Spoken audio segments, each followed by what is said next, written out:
নমস্কার বন্ধুরা, আমার চ্যানেলে তোমাদের সবাইকে স্বাগত জানাই। আজকে তোমাদের সামনে একটা নতুন ভিডিও নিয়ে হাজির হয়েছি। তো এই দেখো, আমি কিছুটা পরিমাণ বোয়াল মাছ নিয়েছি। বোয়াল মাছটাকে আমি আগেই লবণ হলুদ দিয়ে মেখে রেখেছি।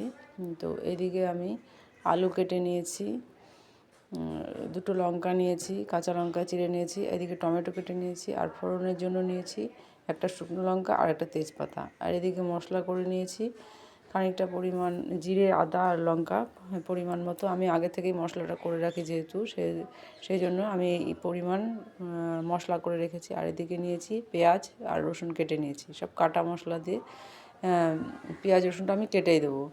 এইদিকে আমি মাছটাকে আর ভাজবো না, আমি কাঁচাই রান্না করব। এইদিকে আমি কড়াই বসিয়ে দিয়েছি, কড়াই তেলও দিয়ে দিয়েছি, আর ফোড়নে দিয়ে দেবো একটা শুকনো লঙ্কা আর একটা তেজপাতা, আর দিয়ে দেবো একটু গোটা জিরে।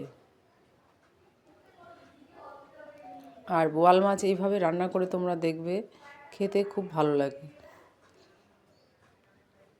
এদিকে ফোড়নটা হয়ে গেছে, এই ফোড়নের মধ্যে আমি পেঁয়াজগুলো আর রসুনগুলো আমি ছেড়ে দেবো।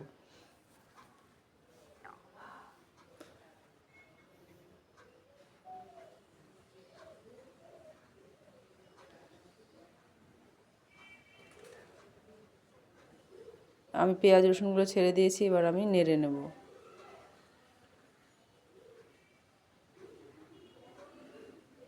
এবার পেঁয়াজ রসুনগুলো প্রায় ভাজা হয়ে গেছে,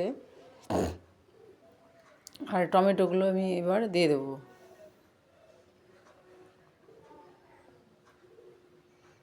টমেটোগুলো আবার আমি দিয়ে একটু ভালো করে নেড়ে নেব।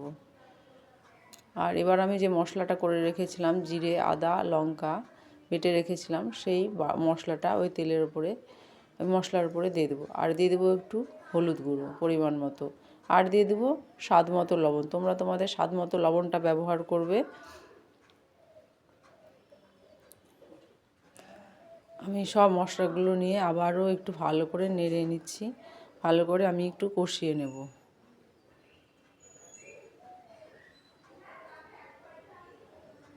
এইদিকে মশলাটা মানে প্রায় ভাজা ভাজা হয়ে এসছে, মানে বেশি ভাজা হয়নি। ওর মধ্যে আমি আলুগুলো দিয়ে দিচ্ছি। এইভাবে তোমরা বোয়াল মাছ রান্না করে খেয়ে দেখবে, শীতকালে অসাধারণ লাগে। আর বোয়াল মাছ খেতে শীতকালে বেশি ভালো লাগে। এইদিকে মশলাগুলো ভাজা দিয়ে, আর কাঁচা লঙ্কা দিয়ে দুটো কাঁচা লঙ্কা রেখে দিয়েছিলাম ছিঁড়ে, সেটা লঙ্কা দুটোকেও আমি দিয়ে দিলাম। আর এদিকে যে মাছগুলোকে আমি না ভেজে, এই মানে মশলাটা প্রায় ভাজা হয়ে এসছে, এবার আমি মাছগুলোকে ওর মধ্যে দিয়ে দেবো। আর আমি যে রান্নাটাই করি বেশি মানে রিচ করি না, হালকা এইভাবে ঘরোয়া উপকরণ দিয়ে তোমরা রান্না করে দেখবে, খেতে খুব ভালো লাগে আর শরীরের পক্ষেও খুব ভালো। বেশি তেল মশলা খাওয়াটাও ঠিক না। আমি মাছগুলোকে এবার একটু কষিয়ে নেব।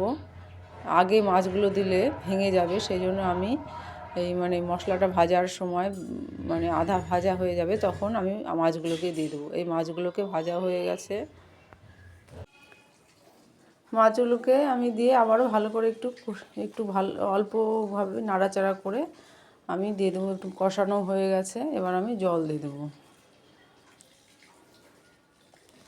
বন্ধুরা, তোমরা যদি কেউ নতুন হও, আমার চ্যানেলটা একটু সাবস্ক্রাইব করে দেবে আর পাশে থাকবে।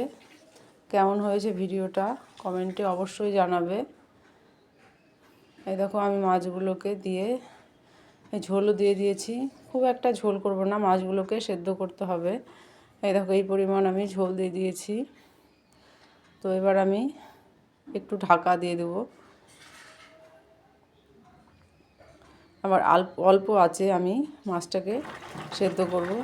এই যে খানিকক্ষণ পর আমি ঢাকা উঠিয়ে দিয়েছি। এই দেখো, আমার মাছটা রান্না হয়ে গেছে। দেখো, এইভাবে তোমরা মাছটাকে রান্না করে দেখবে, বাড়িতে খেতে খুব ভালো লাগে। এবার আমি একটু বাটা গরম মশলা দিচ্ছি। বাটা গরম মশলা, আজকে গুঁড়ো গরম মশলা নেই যেহেতু, সেজন্য আমি বাটা মশলাটা দিয়েছি। বাটা মশলা দিলে বেশি স্বাদটা হয়। এই দেখো, আমি নামিয়ে নিয়েছি।